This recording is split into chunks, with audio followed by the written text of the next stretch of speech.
Steve, thanks. Amusement park guests safely enjoy billions of rides. Despite that, health and safety mishaps do happen. Here with more is Pete Trabucco, an amusement park and travel expert. Good morning, Pete. Well, thanks for having me on. I do appreciate it. It's good to have you here. You know, good to be back. We've reported on some mishaps in the news lately at amusement parks. Give us some examples of health and safety mishaps that can happen. Well, recently there's been an incident over at SeaWorld in which the actual tower got stuck, and they've had to go crazy with that to try to get that down. But let me assure you that the amusement park industry is extremely safe because the lifeblood of anything that they do has to do with the safety record. Like an airplane, if there's a fatality or a crash, it's in the news. So you want to basically do that as much as possible. So safety for them is actually the most important thing. A lot of the incidents occur because some of the guests do things that they're not supposed to do, like try to get out of their chairs or leave a little room, too much room, and things happen. So you know, as long as you follow the rules and safety, it is a very, very safe.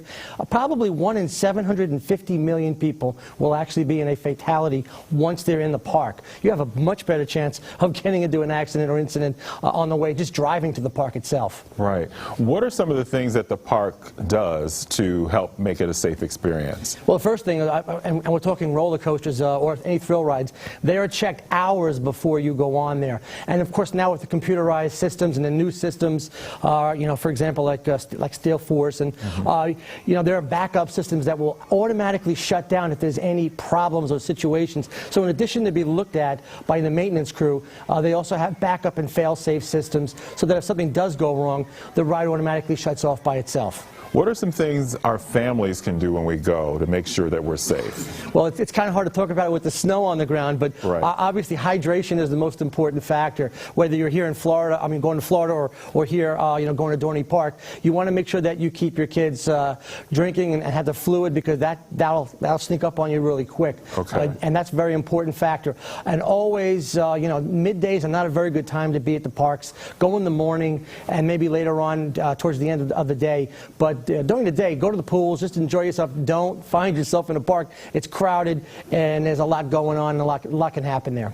You mentioned Florida. It was a slip. But where are some of the good places to go during the winter for amusement parks? We all know about Disney World, of course, and Universal Studios, SeaWorld. There's another great one. Busch Gardens down in Tampa. Six Flags Over Texas in Arlington, Texas is a great place to go, another destination location.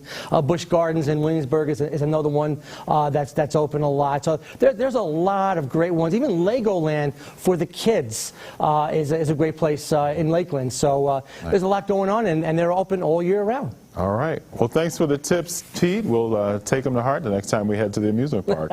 Thanks for having me on. Absolutely. We're going to take a break. We'll be right back.